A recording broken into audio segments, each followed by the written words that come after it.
all of you joining us today. I'm Viju Joy, the CEO of Corporate Education at India, and I'm delighted to be your host for this very special session. Today's session, Leadership Development in Digital Age, Insights from L&D Experts, brings together some of the most experienced voices in learning and talent development uh, across the healthcare and pharmaceutical landscape. Uh, we're very delighted to have you all. And just for our audience, we live in an era where 75% of the companies say their leadership isn't ready for the future. And in sectors like healthcare and pharma, where tech is rising, but empathy still leads.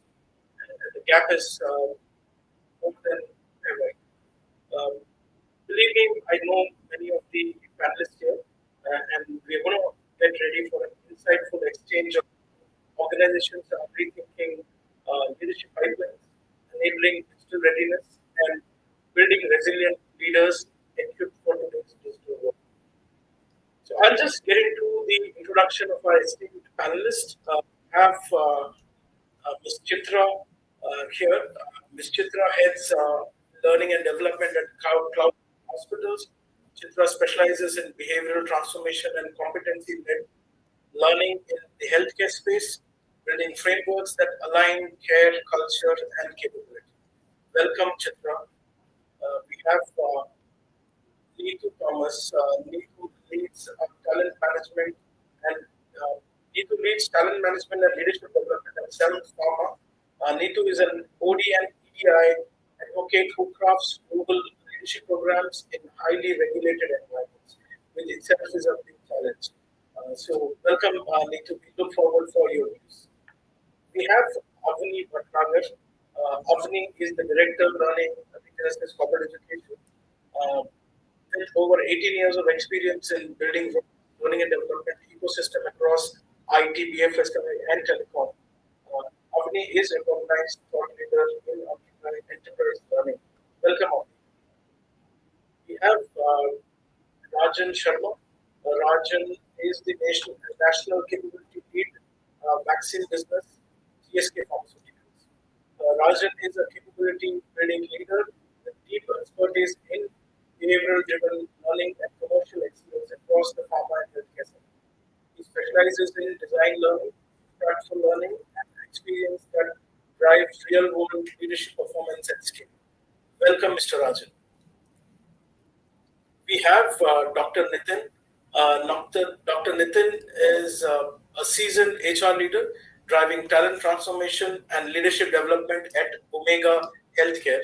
He leads large scale capacity building programs and strategic HR interventions across India, US, and Philippines. Welcome, Dr. Nitin.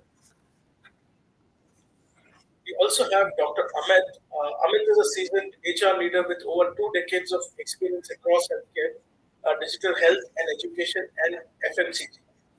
Welcome, Dr. Amit. So, before we begin, I would like to extend a heartfelt welcome to all of our distinguished panelists. Thank you for all joining today for bringing your rich perspectives, deep expertise, and genuine passion for leadership development. We are truly honored to have each one of you with us today. We're going to be discussing leadership in the new age of the digital world and how leadership is getting evolved. So we would love to listen to you, how you are approaching it throughout your company, throughout your career, and the domain that you're working in. To start off with, I have a question which is like an icebreaker for all of you. I have a slight twist also to it. So the question is, what is the one word that comes to your mind when you think of a true leader in the digital age? You can let me know one word, or it can be a person.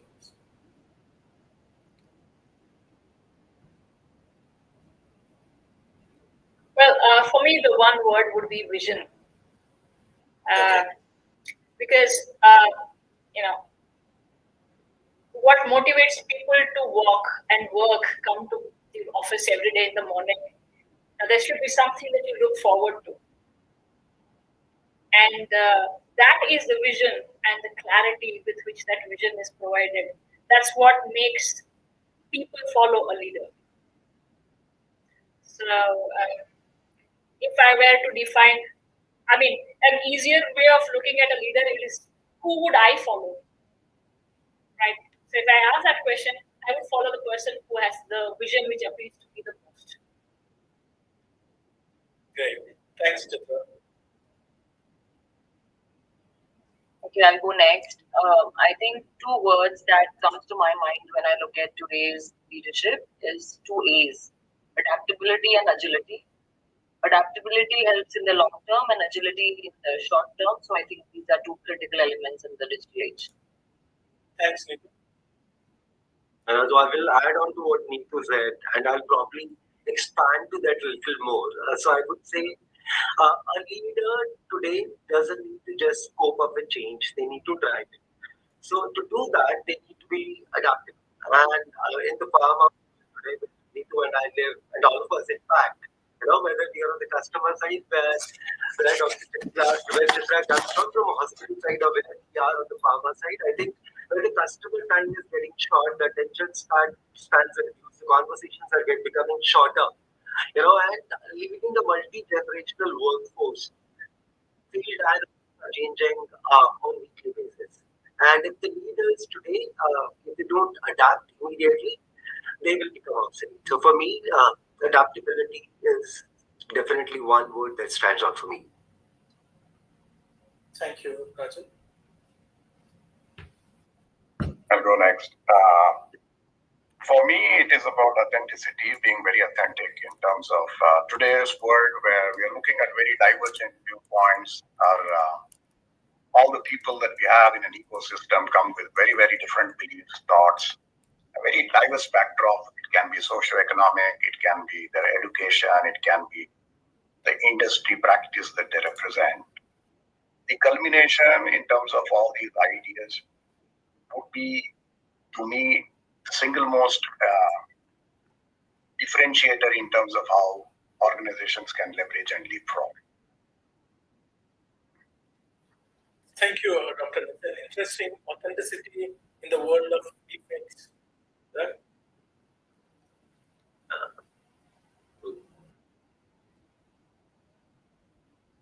Dr. Amit,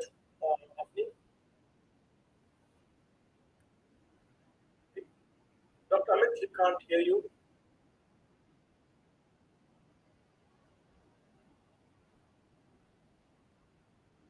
Have to increase the volume. By the time you fix, I think Avni can.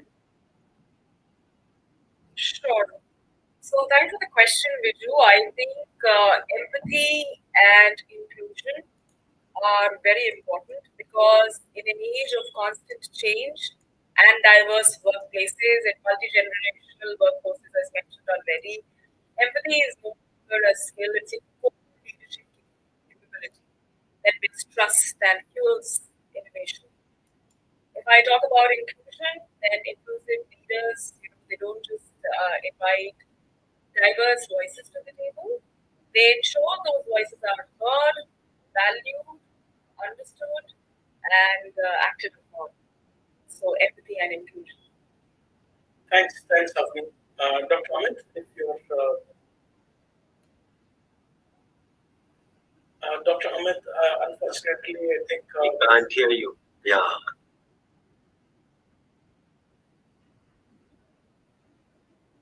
So I'll ask the team to get in touch with you to fix the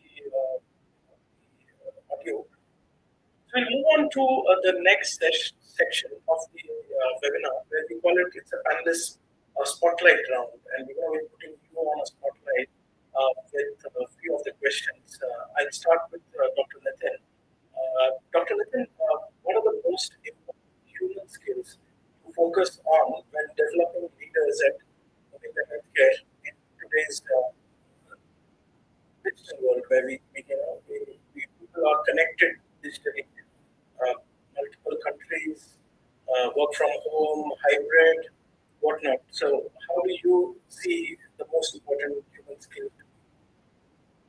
I'm glad that you brought the human skill part of it because we've been participating in flurry of events everything related to artificial intelligence, machine learning, etc.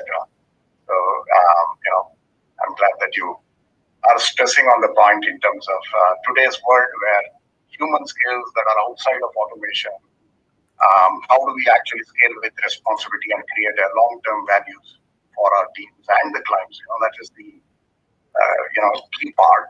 And I would still extrapolate from what I said earlier.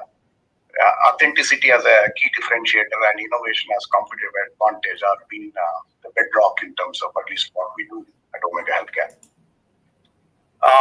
There are a string of capabilities that I would say that skills that Omega is trying to focus in terms of making sure that we are poised for the next big leap that we are thinking. One is how do we develop critical thinking and complex problem solving in a VUCA world, right? So everything around us is so dramatically changing. And what are some of the ways in which we can ensure that our people are equipped to handle that kind of a change and scale with precision, right? So those are some of the things. Second is adaptive communication, because it's very important in today's world. How do we actually use role playing, storytelling, because it's all about bringing people together. So that is very important.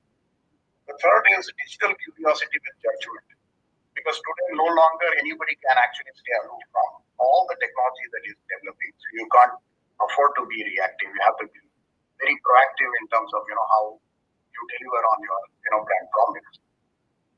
It's also important that how do we develop influence within people, because in a very matrix environment with a lot of cross section of people that are there, how do we ensure that we can develop the stakeholders in terms of coalition building exercises, etc. How do we build the influence and where people can actually motivate the larger ecosystem. The other part is the decision agility, because today again it's a $1 million question that how do you balance precision with speed, because every organization wants to make sure that they want to not only deliver on the promises for the shareholder but also create the bigger impact.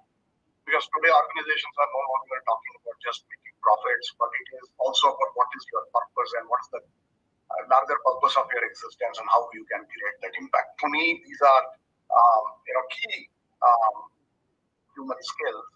But to top it up, the learning agility, which is very, very important, because unless we develop the framework in terms of how people cope up with evolving technology, compliance, and all client needs, it becomes very difficult to grow the business, at the same time ensure that people also find the purpose in their respective roles. Thank you, Dr. Nitin. I think I found something very interesting, very newer concepts like digital curiosity, digital agility, precision with speed, and the way we look at it, like at times we are looking at precision, but the game is today how can we make sure that we are at the same speed, because the world around us is changing. So very interesting, Dr. Nitin.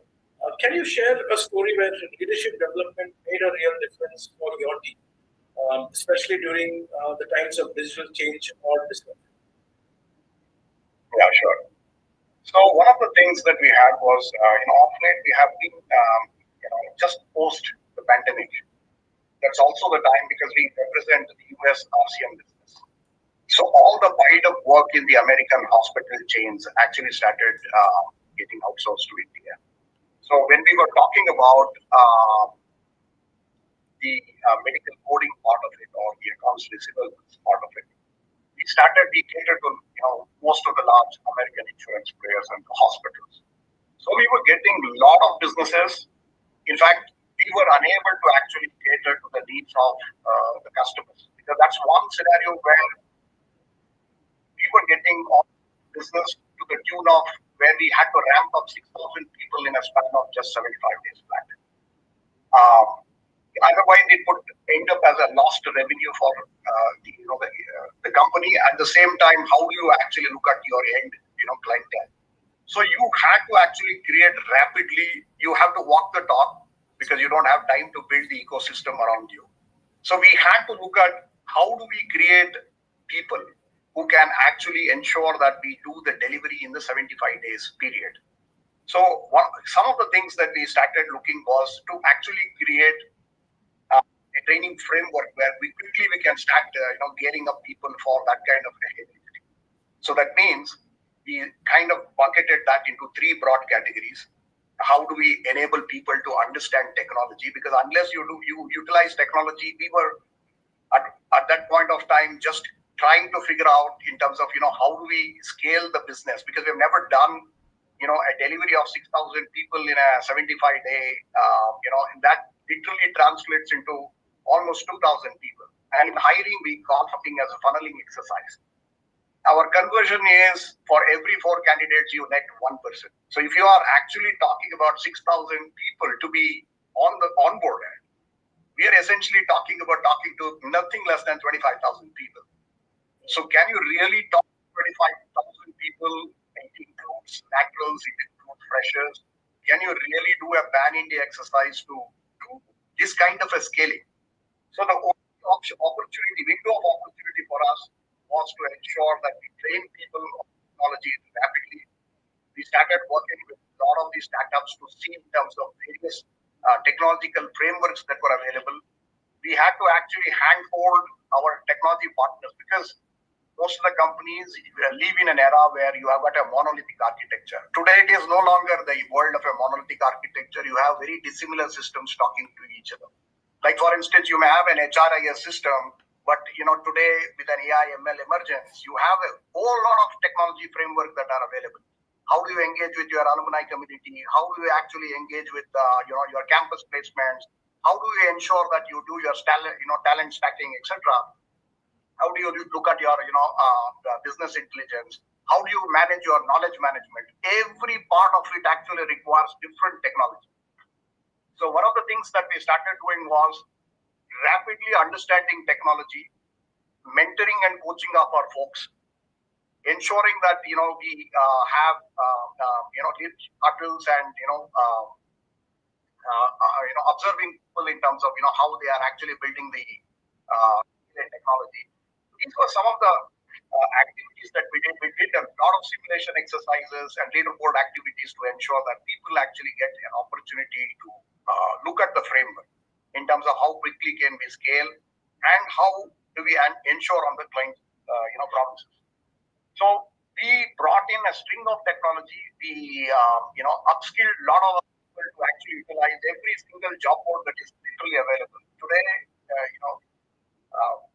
Whether it were to be actually doing your campaigns on social medias, whether it were to be calendarizing your events and doing multiple push, how do you build in your brand authenticity? Everything had to happen on the move.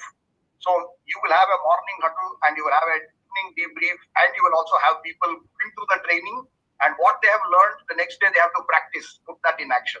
So that's something that we did, and we were able to actually onboard 6,000 people. That changed rapidly how Omega is today evaluated by all the Fortune 500 companies, and that's why we actually literally doubled the headcount of our company from 17,000. Today we are at 34,000. In 24 to 36 months, we have somewhere in between. We have actually doubled the headcount of the company. So you can understand in terms of how, with what ferocity we are kind of growing the business, and we are pretty happy with the results. And it all happens primarily at the window of opportunities. Unless you lead by example and you create frameworks to rapidly evolve people around you, whether it were to be small bite learning, whether it were to be simulation, whether it were to be reverse mentoring, etc. All these exercises have literally enabled us to truly create a marvelous world-class organization. Fantastic, Dr. Nitin. I would love to know how many months it took for you to get these 6,000 people on board. We exactly had 75 days, right? So we delivered on 75 days. In fact, it's been now a case history on, today companies are talking about artificial intelligence and machine learning, because I'm talking 36 months back, right? So today it's been an era where everybody is talking about AI and ML. It was a time when nobody understood what AI and ML is. And so we were perhaps, we had the early mover advantage. It was, we didn't have the budget for it. As I said, one of the bedrock for your innovation as your core strategic advantage is that you should rapidly experiment, and organizations should have the ecosystem where they are pretty okay for some amount of failures. So as long as you have that kind of an ecosystem, we were able to rapidly talk to in Bangalore, literally every alternate garage in Koramangala area would literally have a startup, right? So what we did was we put some of the people, we call it as a feet on street campaign, to go and literally be shamelessly talking to every tech partner available, right? Unless you talk, you will not understand technology. And then marry the closest technology that you can adapt for your ecosystem. The second was change management, because you have to get your technology folks to buy your idea, because they are worried about high trust, zero trust, etc. Because we are in a highly vulnerable area. So unless we can kind of guarantee that there are no security risks for our ecosystem, because ours is an ITS environment is primarily dependent on telecommunication and robustness of our platforms. So unless we are able to actually handhold them and kind of walk the talk with them, it becomes very difficult to kind of create and the executive leadership and the steercom should be prepared to actually participate in that risk-taking mission that what you are proposing. And those were some of the I think success parameters, and the success of the company is also because people at the board and the steering committee are pretty okay and open to embrace ideas without fear or favor. Fantastic, Dr. Nitin. I think it's a worth case study which should be, we would take it separately. We would love to engage with you in longer discussions and see that how this particular massive transformational HR practices are implemented, and at the precision that you guys have done it is absolutely brilliant. Congratulations for your team. I'm sure they've in 75 days. It's not just the 75 days. I think there are 75 nights also included in that. So great work. Chitra, coming to you, Cloud9 is recognized for its patient-centric approach. How do you design leadership programs that equip hospital staff, both clinical and non-clinical, with the human skills needed to deliver compassionate care in a fast-paced digital healthcare environment? Can you share some of the real examples from Cloud9? Right. Thank you, Viju. It's like this, there's one consistent message that I need to send across to all the staff of the organization. And it happens, that consistent message comes through all the trainings that we do, right from induction to functional skilling to soft skills to leadership. Across every training program, there is this emphasis on customer centricity. In fact, to the extent that I would say that the message is not so much as customer centricity, but to say that look, the service that we are giving to the people is not quote unquote healthcare, but actually service, actually experience.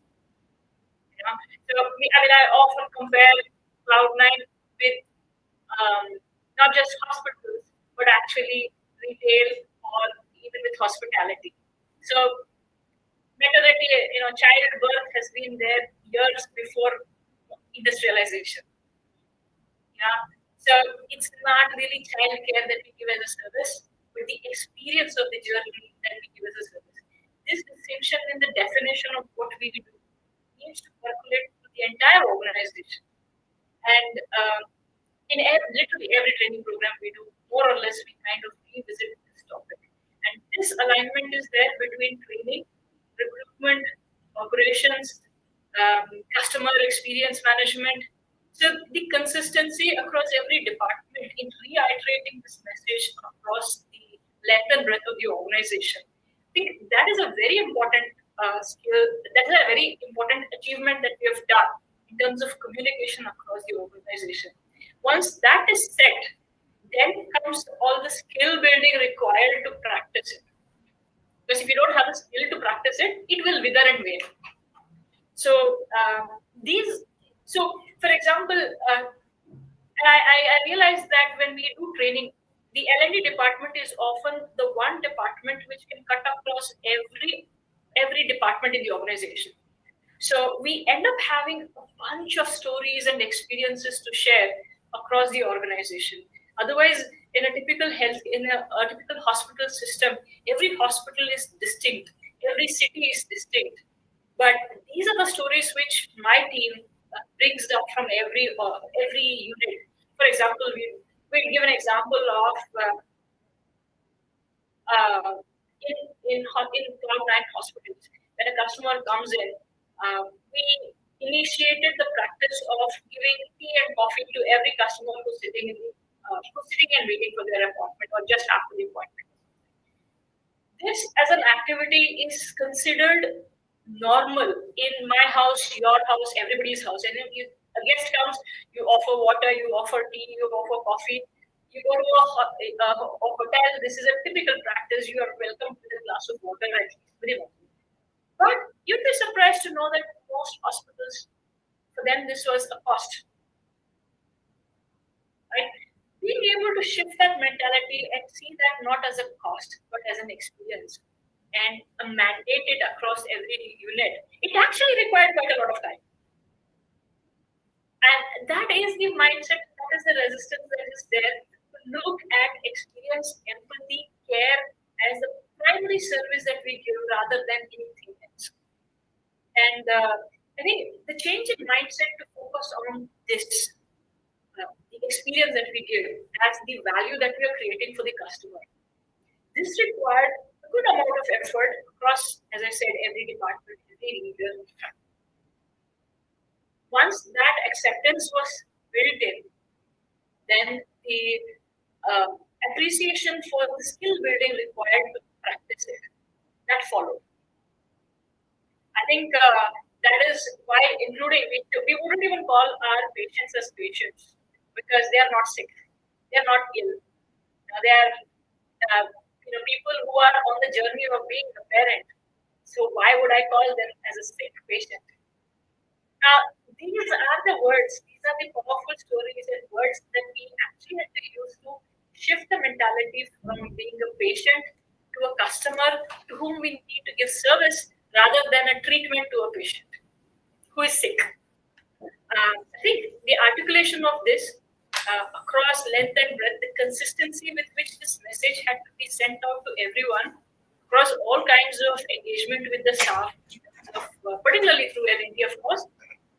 That I think was the key, I would say, pivot which helped us focus on customer centricity. That's the last answer. Yeah, Chitra, absolutely brilliant. I'm just trying to recall patient to customers, hospital to hospitality, customers to experience, right? The way life is all about how we look at it, right?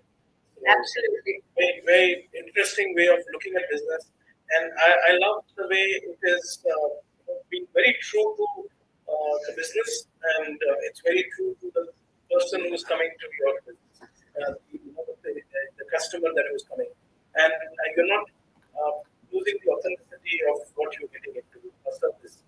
So the service mode is on, but it is all about giving an experience. So fantastic, and this is what we are looking for. We have leaders like coming and sharing, which completely unexpected comes out, and how and why Cloud9 is going such a rapid space is because the way you look at it. So congratulations to your management, to you, to drive this very interesting change in the hospitality or hospital. Right? Thank you. Thank you. Neetu, next question is to you.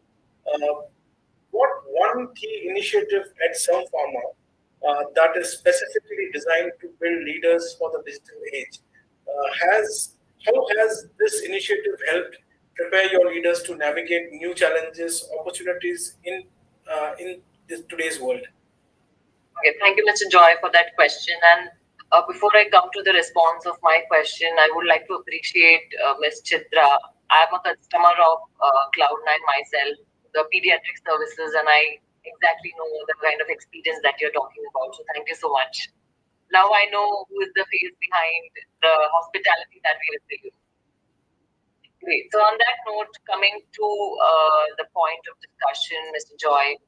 As an organization or as an industry, healthcare is not at the prime of digital and AI this far. There are a lot more other industries who are much more evolved. However, having said that, the pharmaceutical industry as a whole has the realization that there is a lot of disruption that is happening globally with the advent of AI. And earlier we had Google doctors, now we have ChatGPT and all of those kind of doctors who you upload an X-ray and you immediately get the response, and then you're like comfortable. You trust your ChatGPT results a lot more than probably your physician sitting at one place. So that's how the world is changing, and as an industry we are aware of that. Now, talking about how are we preparing our, organization leaders to be able to see what's coming and be that adaptable, agile leaders. So, under the sponsorship of our CTO, we started a digital upskilling for our organization, and we looked at it at three levels. First, obviously, your apex, your top 200 leaders. How do you look at their mindset?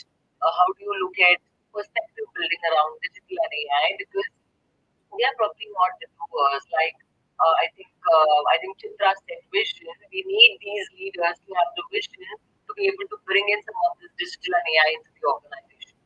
Then there is the set of mid management, which is your thousands of employees or the belly of the organization, which needs to be equipped to be the doers when it comes to the digital and AI. So that's the second bucket. And then there's a third, which is your bottom of the pyramid, who need to be okay with all these shifts that are happening, because they're going to be at the receiving end of how the processes will change with all of that.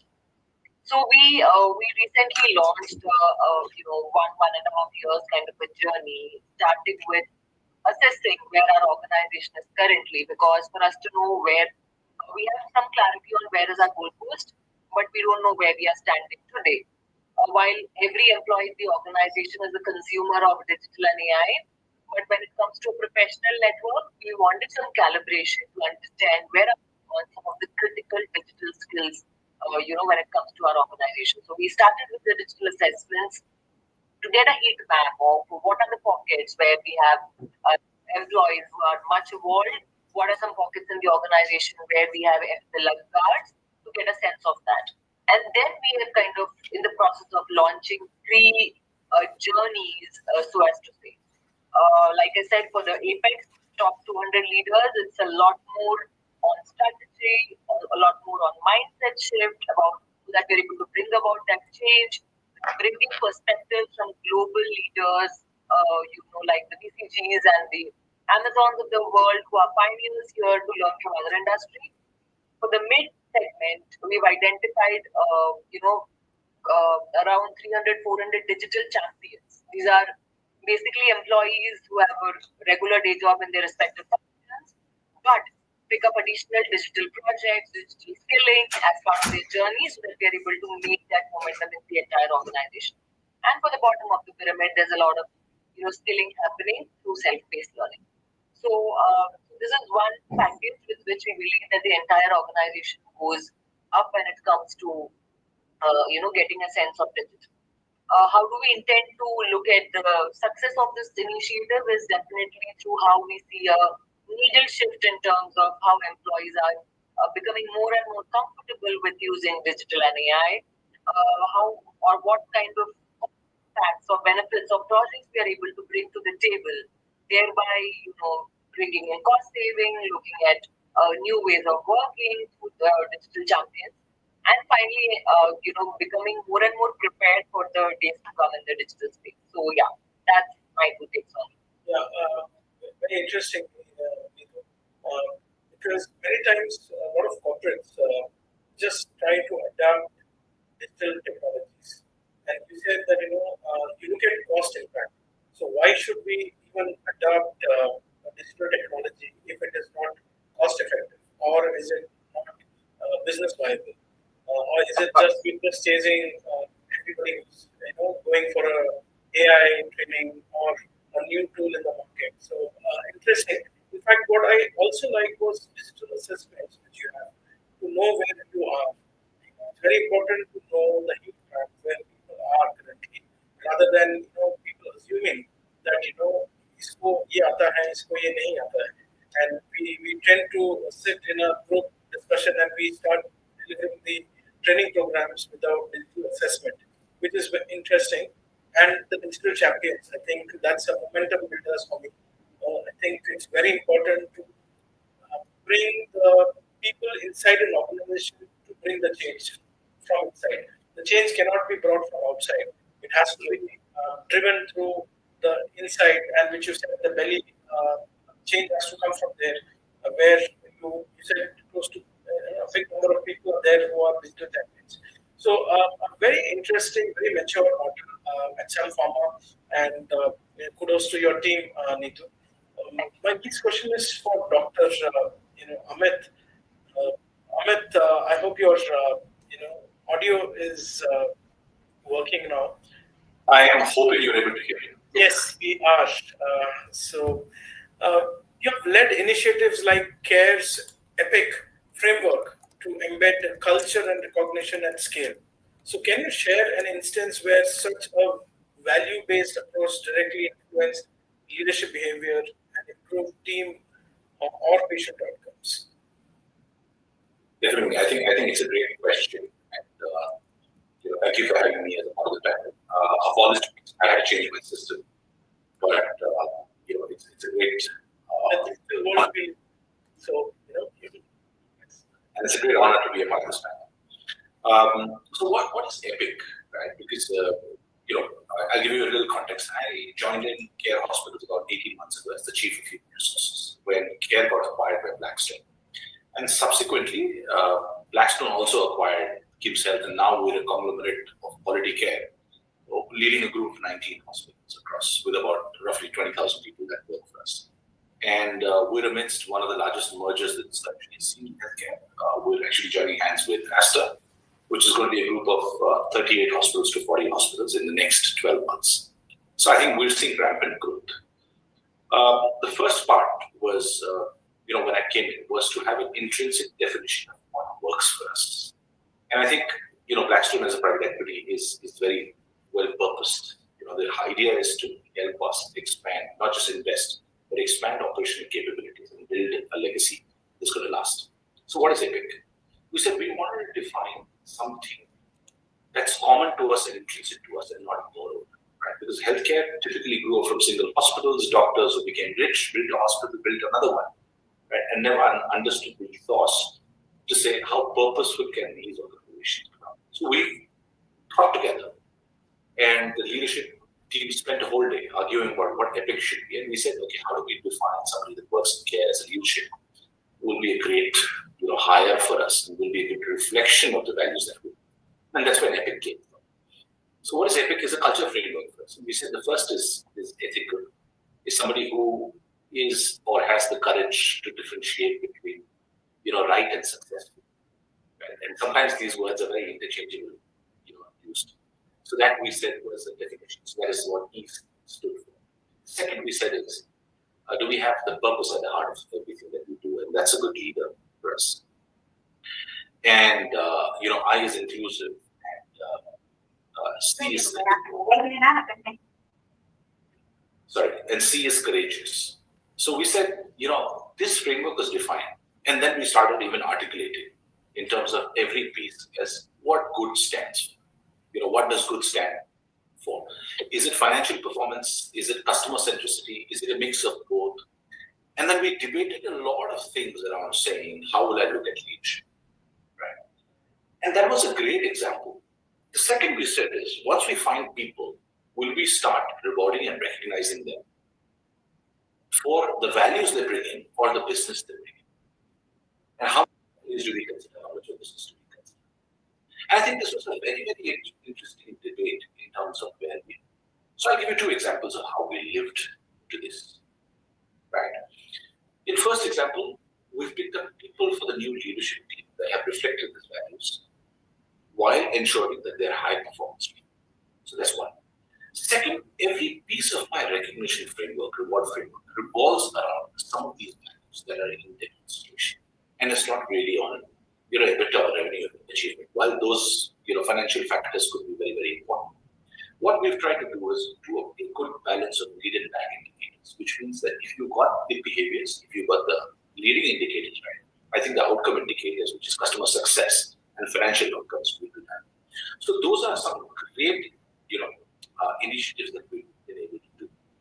Every one of our places in our hospitals, slowly over the 18 months, first and foremost, we said, would our people love this framework and are they enjoying it? And we've clearly seen our best test cases across the network. We've seen at least 5 to 6% of reduction in attrition in the core groups of the people that we have. And that itself is a good framework. Second, we've seen a sea change in the consumer scores that used to be what care was about 24 months ago to today. And you know how Hyderabad is. It's a very competitive landscape. Everyone's choice, everyone has an opinion. Right? And we were among the first groups to say, let's not hire from the, let's look at what we can do to build talent internally. So some of these frameworks have really shown that we want to abide to the EPIC framework. Is it 100% there? No. But we still need to see how the next 24 months are for us to live the EPIC framework.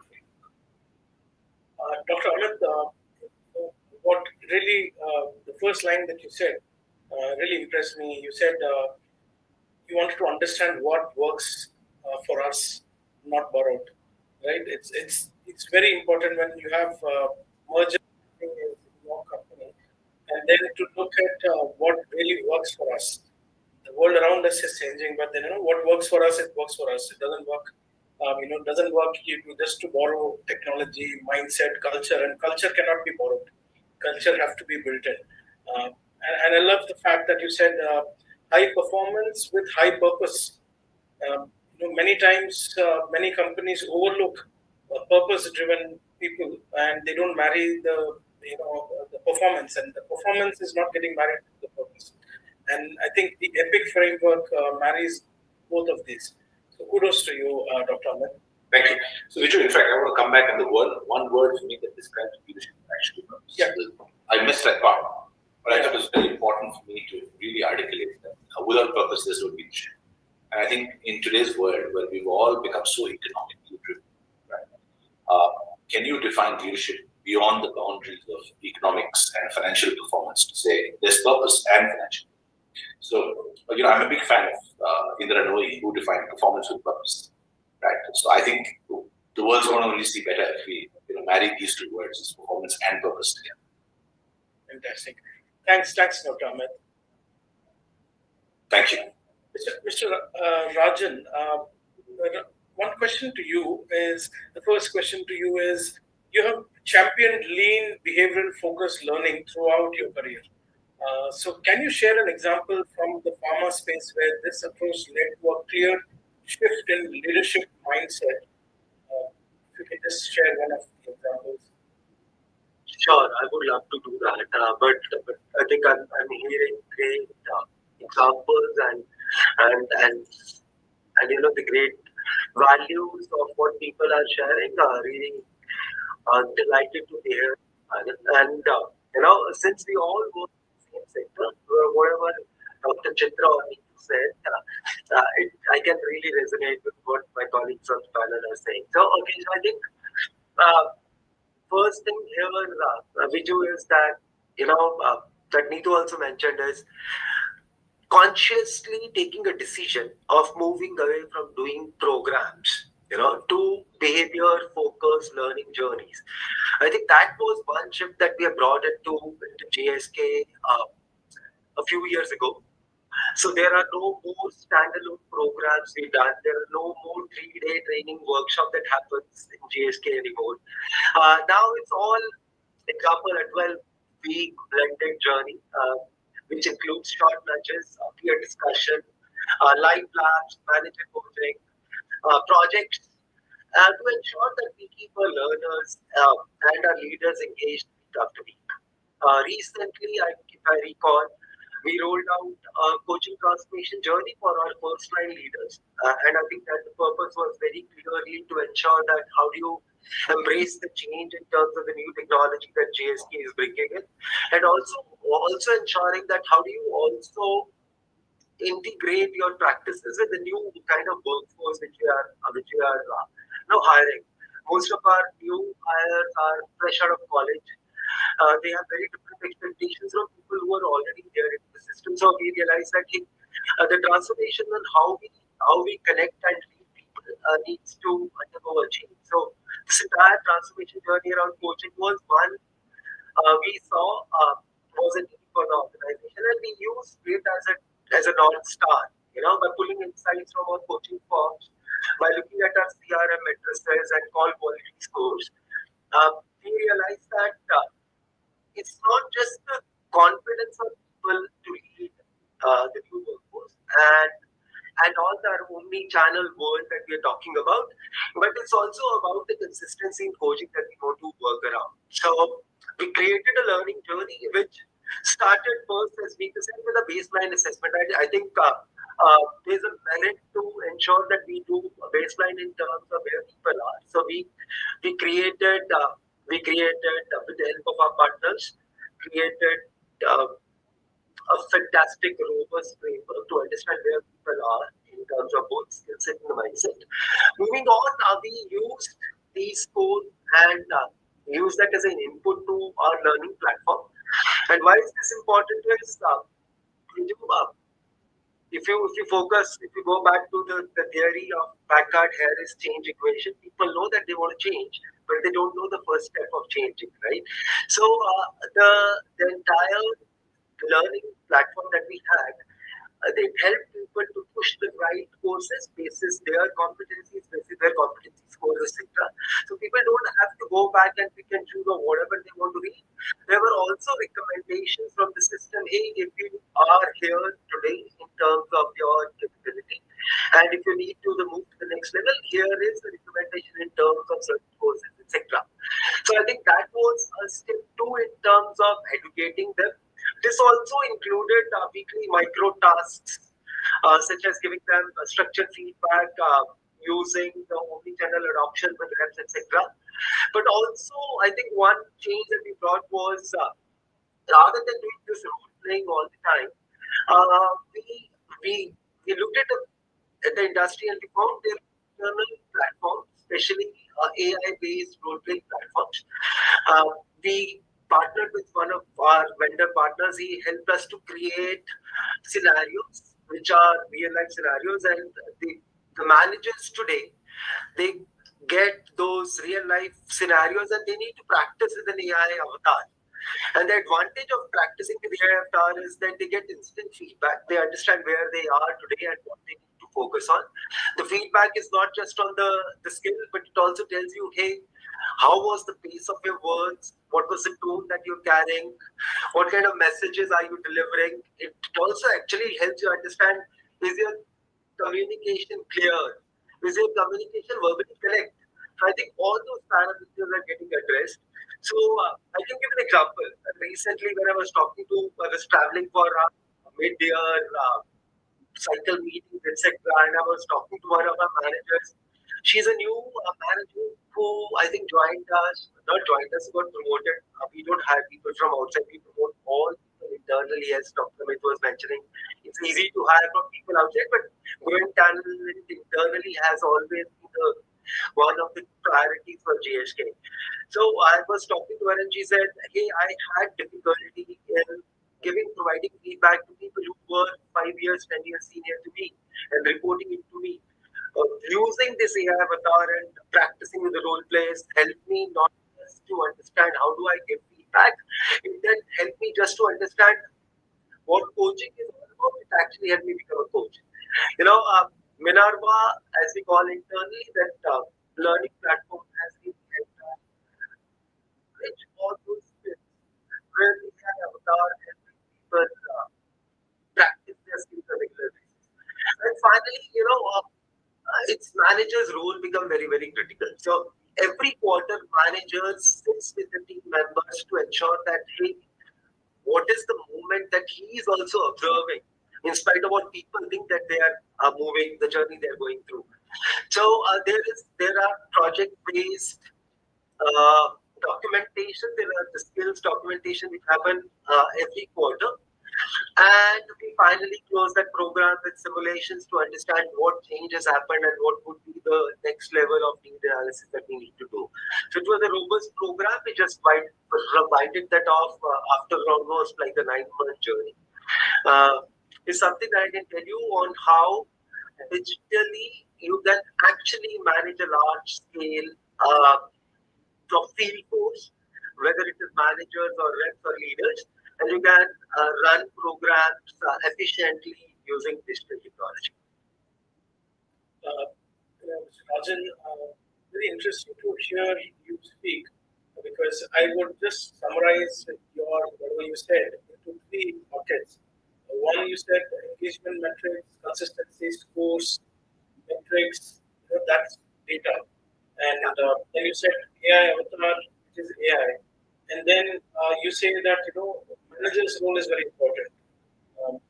Manager's assessment is very important. So you are clubbing data, AI, and still a person is still there, a human element is still there to manage all this. And probably great companies are built on great values, right? Where you have the values, right? Where you say that we are growing talent internally, and that's where you are empowering the manager while giving all the data, all the AI avatars to him to probably be more empowered.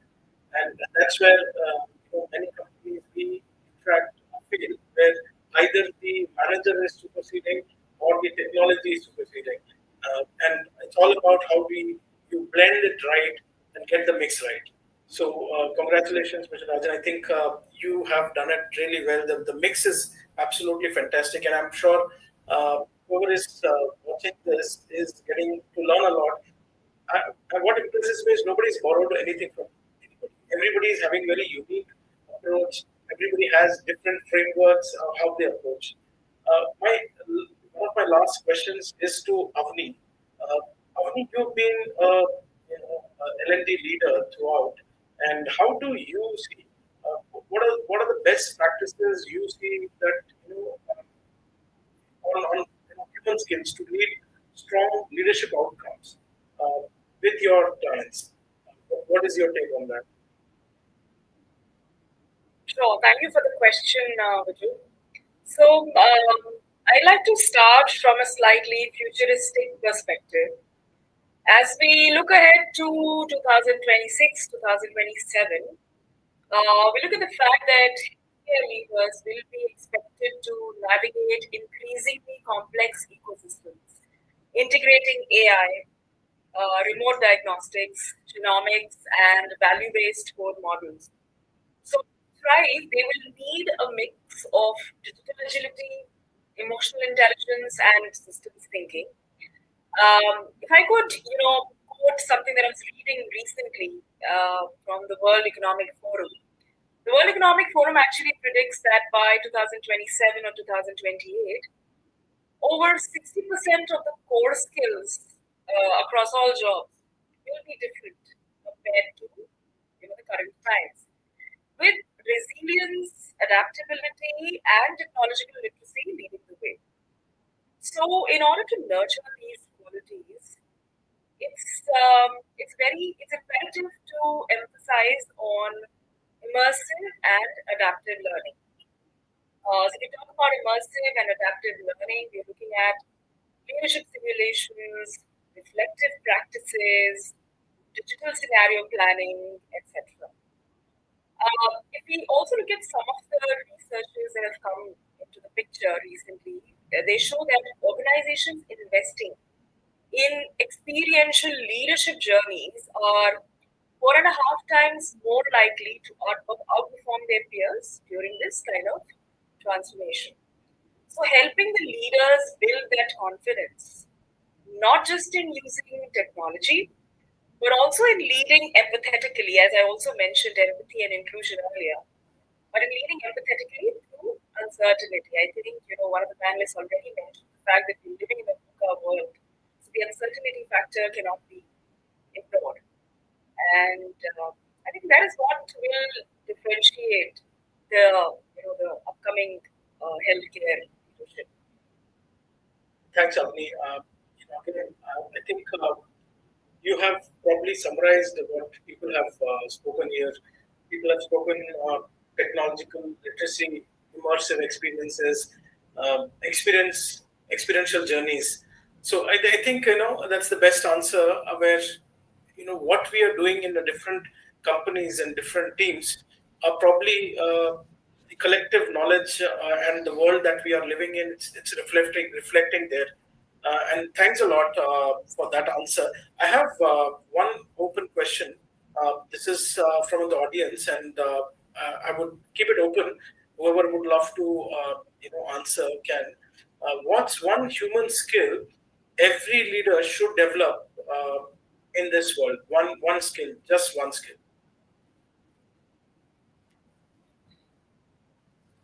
I would say learning agility. I think that's critical, and I think Avni just mentioned the skills of today may not be relevant for tomorrow. Consciously working on self development as a leader, I think, would be core if you need to drive effectively. Anybody else? Yeah. Shall I go? Please, Chitra, go ahead. Yeah. Thank you. I think for me, if I have just said the number only one, then it would be reflection. Because I think if I don't sit back, take a step back, look at it and reflect, I will not even know what I need to learn, what I need to grow, what I need to change, what I need to do, how do I go, where am I, what's happening to me, what's confusing me. I think none of that I will be able to know unless I am able to reflect.